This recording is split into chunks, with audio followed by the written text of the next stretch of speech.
Hai teman-teman, perkenalkan nama saya Clentina Veronica Snambela dari Universitas Negeri Medan, jurusan Pendidikan Geografi 2020.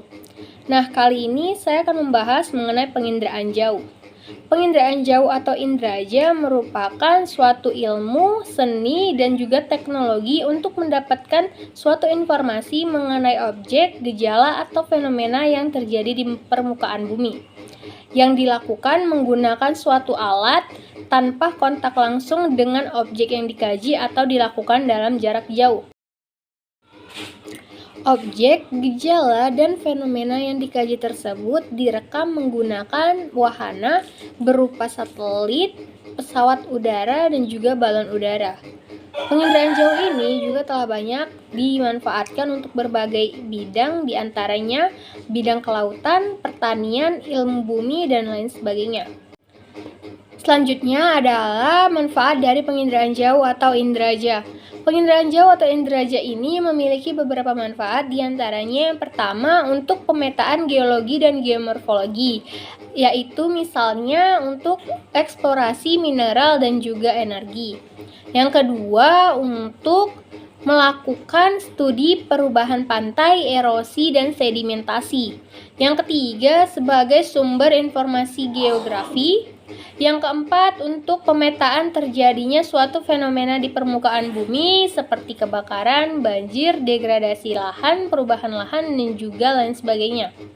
Yang kelima, yaitu untuk melakukan pemantauan daerah bencana, misalnya kebakaran, pemantauan aktivitas gunung api, dan juga pemantauan persebaran debu vulkanik. Setelah kita membahas mengenai pengertian dan juga manfaat dari penginderaan jauh, maka selanjutnya kita masuk kepada komponen-komponen penginderaan jauh. Penginderaan jauh memiliki berbagai komponen yang saling mendukung. Nah, komponen-komponen dari penginderaan jauh ini dihimpun dari berbagai sumber. Di antaranya yang pertama itu ada sumber tenaga. Tenaga yang dimaksud dalam penginderaan jauh merupakan pencahayaan untuk menerangi objek. Sumber tenaga utama dalam penginderaan jauh ini merupakan radiasi sinar matahari yang merupakan tenaga alami. Yang kedua merupakan atmosfer.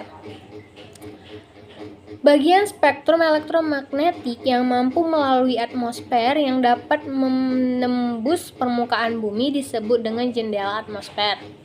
Inilah yang digunakan untuk proses penginderaan jauh. Yang ketiga adalah interaksi tenaga dengan objek. Interaksi elektromagnetik dengan benda-benda yang ada di permukaan bumi direkam oleh sensor. Interaksi tenaga dengan objek ini dipengaruhi oleh beberapa faktor, diantaranya permukaan bumi, jenis material, kelembapan objek, dan juga waktu. Yang keempat ada sensor. Sensor merupakan alat yang digunakan untuk melacak, mendeteksi, dan juga merekam suatu objek dari jangkauan tertentu. Di mana semakin kecil objek yang dapat direkam oleh sensor, maka semakin baik pula resolusi spasial dari citra yang dihasilkan. Sensor ini dapat dibedakan menjadi dua. Yang pertama sensor fotografi dan yang kedua merupakan sensor elektrik. Yang kelima adalah perolehan data. Perolehan data merupakan cara untuk memperoleh atau mengekstraksi data dari citra. Perolehan data ini dapat dilakukan secara manual dengan interpretasi visual dan dapat juga dilakukan secara digital menggunakan komputer. Yang keenam atau yang terakhir dalam komponen penginderaan jauh adalah penggunaan data. Keberhasilan proses penginderaan jauh dapat dilihat dari diterima atau tidaknya hasil penginderaan jauh oleh para pengguna.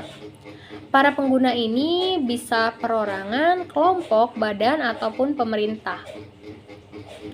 Agar dapat diterima, penginderaan jauh ini harus memiliki manfaat bagi para pengguna, misalnya untuk keperluan perencanaan maupun pemantauan. Demikianlah video pembahasan yang dapat saya sampaikan. Semoga video pembahasan yang saya sampaikan ini dapat dipahami dan bermanfaat bagi adik-adik dan juga teman-teman sekalian. Terima kasih.